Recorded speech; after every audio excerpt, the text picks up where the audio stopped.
Let's get down to the business now, and I'm really happy to be here to share my experience as a recruitment panel member who have recruited lots and lots of engineers and project managers. And I see a lot of curriculums and a lot of cover letters. I'm going to talk about cover letters probably in a different live session, but a lot of curriculum vitae that they're not good.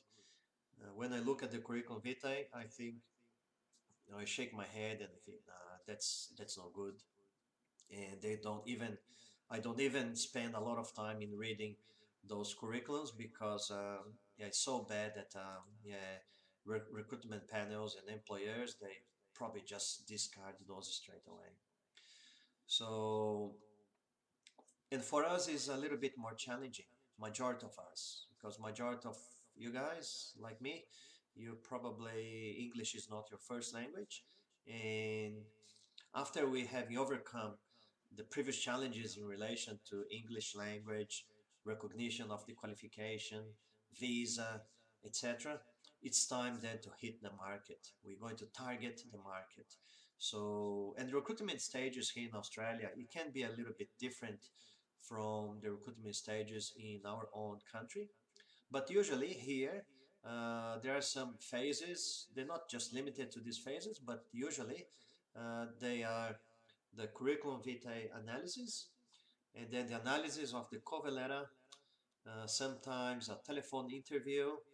Usually the recruiter, if there is a recruiter, they may make some contacts first and trying to suss out if it's worthwhile a face-to-face interview. Sometimes a psychometric test in some positions employers are kind of asking quite often now because in a lot of even the engineering positions and project manager positions, especially well when we recruit, I'd like to know that they are technically strong, but also they have some good soft skills. And psychometric testing, it can give us a good assessment about soft skills as well. In other cases, depending on the position, some recruitment companies, they also doing what they call video interview. So they send you a link with a mobile app and then they send also some questions and then you record the video answering those questions. You send those videos back to the recruitment company and then it will be part of the shortlisting as well.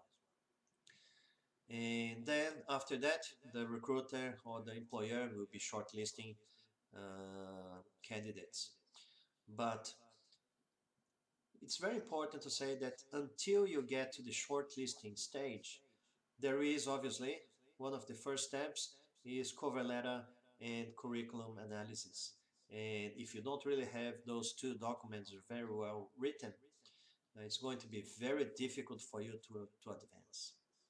So the importance, the first for us to understand is probably the importance of the curriculum vitae.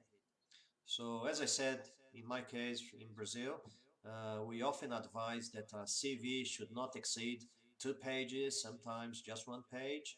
But here in Australia, it's normal for a CV to have several pages, five, 5 pages, 4 pages, detailing the results achieved and personal attributes, not just the technical skills, but also the soft skills. And the Australian market is really increasing competitive, is very competitive, and obviously nowadays with the crisis, there's more supply than demand, so the market is really, really competitive. So it means that when companies they advertise positions, they usually get lots and lots of applicants.